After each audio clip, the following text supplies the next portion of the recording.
sak le tur ro rel na ni ro pui ti la hi ngun taka kan nai ton pathian ro rel na ni alo thleng don trep to hian ka sia he hla po hi kan phua na chan tak chu chitin nam tin ro rel na ni a chuanin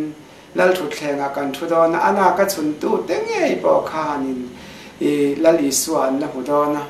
iswami nga swal ngai dam na baptisma kan chan te hi ngai hle in ka sia ta wangin he la hi siama ron phua kani